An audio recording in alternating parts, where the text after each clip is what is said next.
A defesa de Jair Bolsonaro recorre ao Supremo Tribunal Federal, cita o voto de Luiz Fux e classifica a condenação como injusta. Ontem, no último dia do prazo, os advogados do ex-presidente apresentaram os chamados embargos de declaração e pediram para que o STF reconheça que ele desistiu de qualquer plano de tentativa de golpe.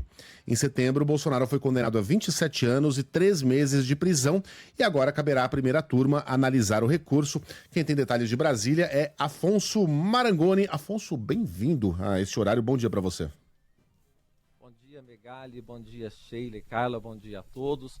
Olha, então foi feito esse pedido da defesa do ex-presidente Jair Bolsonaro, recorrendo, portanto, desta condenação, né? O ex-presidente, então, ele protocolou os embargos de declaração e os advogados alegam várias coisas ali, mas principalmente que o julgamento foi marcado, na palavra dele, né, pelo cerceamento de defesa e também uso de uma delação viciada e contraditória, nesse caso do tenente-coronel Mauro Cid, né, que foi ex-ajudante de ordem de Bolsonaro. Eles também falam em erro jurídico na aplicação das penas. A defesa pede uma redução, pelo menos, da pena de 27 anos e 3 meses que o ex-presidente foi condenado. E você lembrou bem, Megali, eles usaram, inclusive, argumentos apresentados no voto do ministro Luiz Fux para alegar a inocência de Bolsonaro. Lembrando, né, que Fux foi o único que divergiu dos outros ministros nesse julgamento.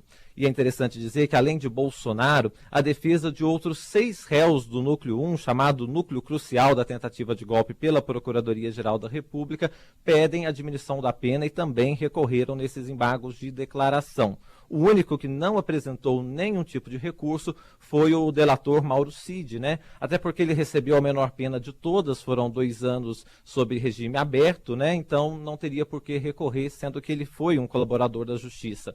Agora, o Supremo Tribunal Federal não tem prazo para julgar esses recursos que são enviados ao relator ministro Alexandre de Moraes, que pode e deve pedir, né, a manifestação da Procuradoria-Geral da República. Aí cabe a Moraes pedir para o presidente da primeira turma, ministro Flávio Dino, para marcar esse julgamento na primeira turma. Dentro do Supremo, a expectativa é que esses recursos sejam analisados até o fim do dia.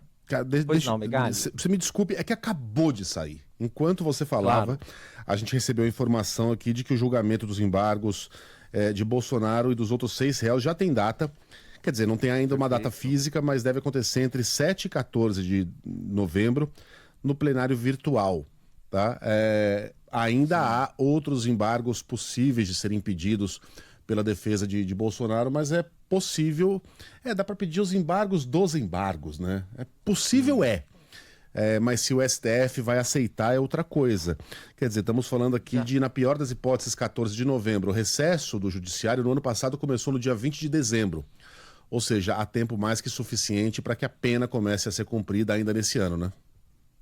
Exatamente, Megali. E já há também uma jurisprudência no Supremo de que quando os embargos são entendidos como protelatórios, já se pede o início, né, do cumprimento de pena. Então, embora existam alguns outros recursos ainda, estes embargos de agora são os mais importantes. Você foi super rápido aí, de 7 a 14 de novembro, esse julgamento no plenário virtual, confirmando o que a gente tinha dito aqui, né, de que a tendência é que isso se esgote até o fim do ano e haja, portanto, o início do cumprimento dessas penas dos condenados aí deste núcleo 1.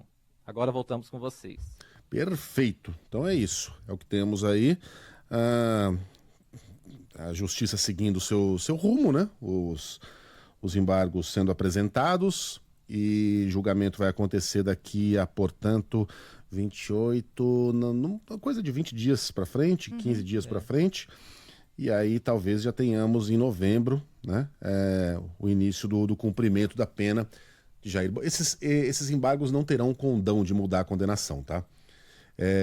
Isso não vai acontecer. Então, Bolsonaro terá de cumprir a sua pena em regime fechado ou em prisão domiciliar. Aí vai depender do estado de saúde do ex-presidente e da decisão do próprio STF. Não vou dizer assim, se deu bem, mas quando a gente pega a pena do Mauro Cid, que não recorreu, né? O Afonso ressaltou essa informação.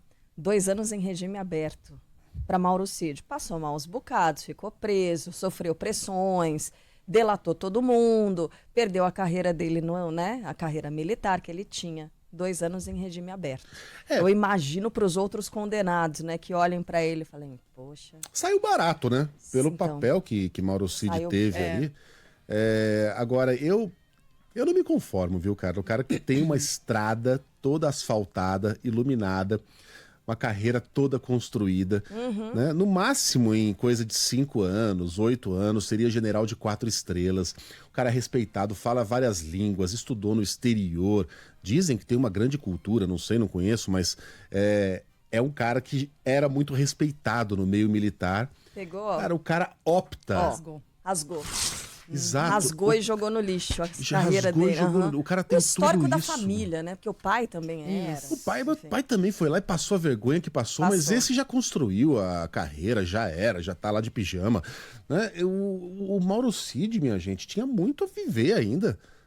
Né? No meio militar, que aparentemente é o meio que ele gosta. O cara optou por ser office boy de malandro. Né? Falsificar cartão de vacinação, tentar vender joia tungada. Uma coisa vergonhosa, pequena. E na opinião do Luiz Fux, foi ele, né?